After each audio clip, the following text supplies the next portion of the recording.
Nossa representante da bancada de Brasília, aqui no Bastidores do Poder, Clarissa Oliveira. Eu acho que a pergunta que a gente tem que iniciar esse nosso debate aqui é sobre essa interferência de poderes a todo momento, né? Não só em relação à vacina, mas agora há pouco também teve decisão do ministro Fachin contra atos do Poder Executivo. Conta pra gente, Clá, boa tarde para você, boa tarde, boa noite.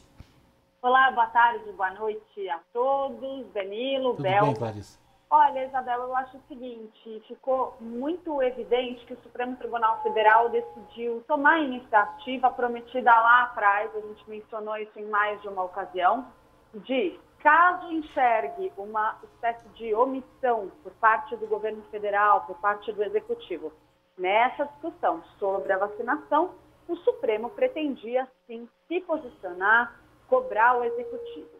A impressão que fica para mim das decisões que foram tomadas aí nos últimos dias, como, por exemplo, esse pedido do ministro Lewandowski ordenando que o governo explique em 48 horas quando começaria e quando terminaria a vacinação, são muito mais exemplos de um alerta do que de uma intervenção de fato. Por quê? Porque, por exemplo, havia a expectativa de análise no plenário de uma discussão sobre a obrigatoriedade da vacina, que poderia acabar abordando também outros pontos, como o cronograma de vacinação, ou ainda até mesmo a possibilidade de o governo de ter concedido registro, possibilidade de os estados comprarem vacinas sem que seja concedido o registro da Anvisa, só explicando. Por que isso tudo? O plenário poderia discutir esse assunto e, em vez disso, se retirou da pauta essa discussão e apenas se fez um alerta ao governo federal. Olha, não, esse plano aqui que você me apresentou não é suficiente, porque você não está se estabelecendo um prazo, você não está colocando um limite para a sua própria atuação. E aí vem o discurso do governo, soltar um vídeo com o secretário executivo do Ministério dizendo, então, olha, não, é impossível a gente dizer quando começaria a vacinação e quando terminaria, se a gente ainda não sabe quais vacinas são aprovadas. Mas espera aí, não foi exatamente isso que o governo fez lá atrás, quando deu uma estimativa de como seria o processo de vacinação com a vacina de Oxford, que é aquela que concentra a grande aposta do governo federal? Naquele caso dava para estimar, mas nas outras vacinas não dá para estimar? Espera aí, né? Não faz muito sentido. O que faltou é planejamento estratégico, é definição de fato dessas estimativas. A gente sabe que o governo federal está atrasado em toda essa discussão da vacina. Atrasou na negociação de compra, com exceção do caso da vacina de Oxford, mas que é uma que, coincidentemente, acabou enfrentando alguns sobressaltos aí no processo de avaliação e todo o procedimento para determinar a sua eficácia, ainda está com os estudos em andamento. Outras vacinas já começam a ser aplicadas em outros países. Então, o governo está atrasado? Está sim. E está atrasado em dizer, se por acaso a vacina ficar pronta em dezembro, ou eu tiver vacinas prontas em janeiro, quanto tempo eu preciso para começar e para concluir? Porque é isso que vai dizer qual que é a capacidade logística do governo. E é isso que o governo está evitando assinar embaixo. É exatamente isso, né, Clarissa? Todo mundo está questionando, né? Muitos ouvintes, inclusive, quando compartilhei essa notícia no Twitter, vieram me questionar. Bom, mas como é que o governo vai dar uma data de início e fim se a gente, na prática, não sabe nem de que vacina a gente está falando, porque ainda não há vacina nem aprovada em relação ao uso emergencial aqui no Brasil, né? Mas acho que você tocou no ponto central, né? A gente precisa ali de margens, né? Uma vez aprovado o registro emergencial, e aí, em quanto tempo o governo consegue, né, iniciar a vacinação? 6 meses, Exatamente. 1 ano, dizer quanto tempo, né? Exatamente. O governo pode dar esse balizador, ele é possível fazer isso. Então, e é isso que está faltando, né? Vamos ver agora, com essa discussão sendo provocada novamente pelo Supremo Tribunal Federal, qual é a resposta que o governo dá. E aí, vale a gente destacar aqui, né, Clarissa? Discussões que iriam para o plenário ainda nessa semana. O ministro Ricardo Lewandowski depois fez um pedido para o ministro Luiz Fux tirar do plenário e aí no domingo deu essas 48 horas, né? Agora o governo pode recorrer também em relação a esse prazo, já que em nota técnica, E ontem também no vídeo, que foi gravado na sexta-feira, mas que foi veiculado no domingo, do Elcio Franco, secretário executivo do Ministério da Saúde, ficou muito claro, né, que o posicionamento do governo é: não temos como precisar data nenhuma, porque não temos vacina com registro ainda no país. E aí, sobre essas decisões, né, Clarissa, eu comentava aqui com você também na abertura, é interessante, assim, como que o judiciário vai se comportando em relação aos atos do governo Bolsonaro, né? O ministro Fachin, mais cedo, cerca de uma hora quase, suspendeu, né, aquela alíquota zero para importação de armas aqui no Brasil, um dos atos que gerou bastante assunto na semana passada do presidente Jair Bolsonaro, né, que se questionou muito. A gente está aí num momento delicado para a economia, num momento delicado para o enfrentamento do coronavírus, e os assuntos relativos ao executivo na semana passada foram justamente essa questão da alíquota para armas, se questionando se isso é uma prioridade. E a gente não pode esquecer daquela exposição fatídica das roupas usadas na posse presidencial, né, Clarissa? Sim, sem dúvida, Isabel. E eu acho o seguinte, também nesse caso, embora o assunto não seja vacinação, o Supremo Tribunal Federal está, sim, dando também um recado, um alerta para o presidente Jair Bolsonaro. Só que nesse caso, qual que é? E que tem em paralelo com o debate sobre a vacinação. Estamos vendo que o governo está priorizando o discurso eleitoral do presidente Jair Bolsonaro a uma necessidade de atender a uma crise sanitária de proporções globais.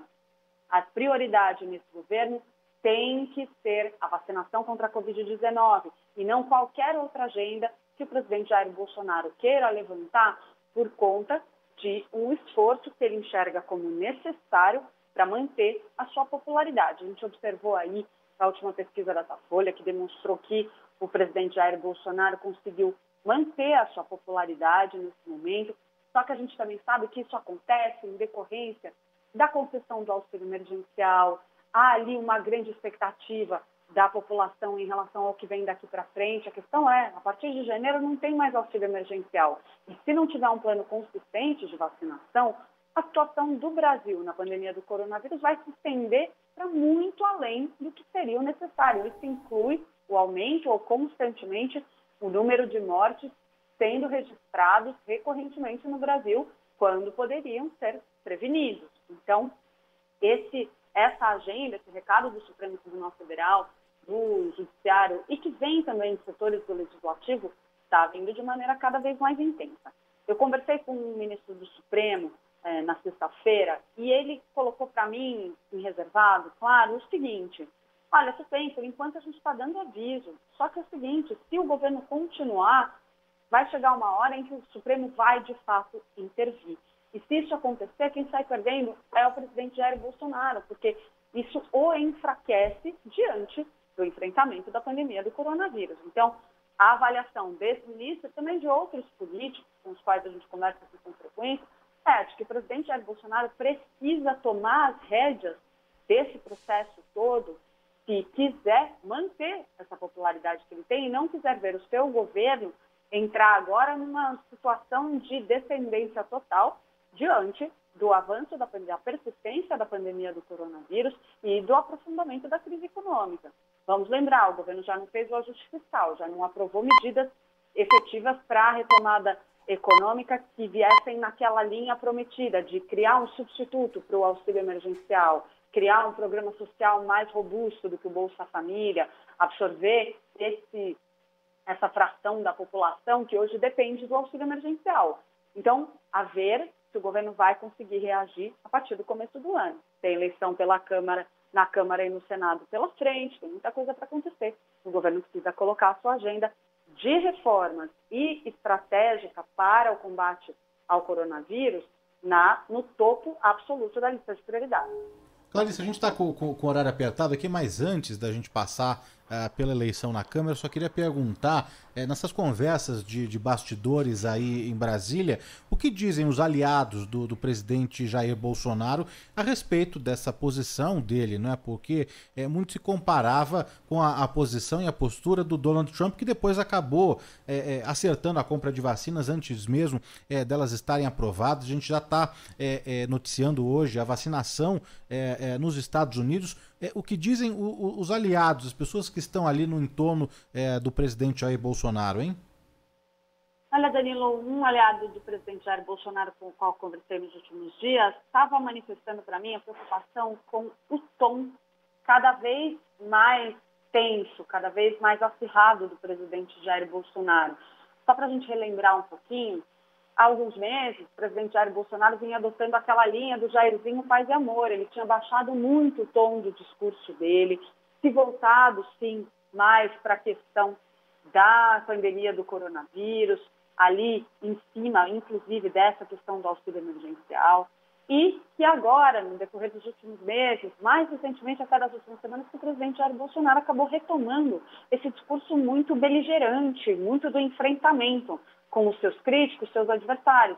E isso, na visão dos aliados do presidente Jair Bolsonaro, pode sim ser um problema, porque eles entendem que é necessário para que o presidente consiga manter a sua base de apoio bem articulada até a eleição de 2002, é necessário que ele baixe um pouco o tom, evite fazer esse discurso tão concentrado na sua base eleitoral. Só que o presidente Jair Bolsonaro, de tempos em tempos, encarna aquele Jair Bolsonaro que saiu da eleição de 2018, logo depois daquela facada que ele recebeu, ou seja, um discurso muito mais truculento. Então, há uma preocupação com esse tom adotado pelo presidente, mas, ao mesmo tempo, observa-se que, na outra ponta, o presidente tem baixado muito a guarda no que se refere às negociações no Congresso. E a gente volta para o debate sobre a eleição no Congresso. É só a gente observar o quanto o presidente Jair Bolsonaro está, sim, demonstrando que está disposto a ceder para amarrar o apoio do Centrão e eleger o seu candidato à presidência da Câmara dos Deputados, que é o deputado Arthur Lira. Então, a ver qual vai ser o desdobramento de tudo isso em termos de aliança, em termos de formação de uma coligação e de uma base sólida no Congresso Nacional. Clarissa Oliveira conversando com a gente direto da capital federal, passeando aí por vários assuntos. O assunto não falta, mas a gente tem a semana inteira para conversar. Clarissa, um beijo para você, boa semana. Beijo, pessoal, até mais. Até. Tchau, tchau.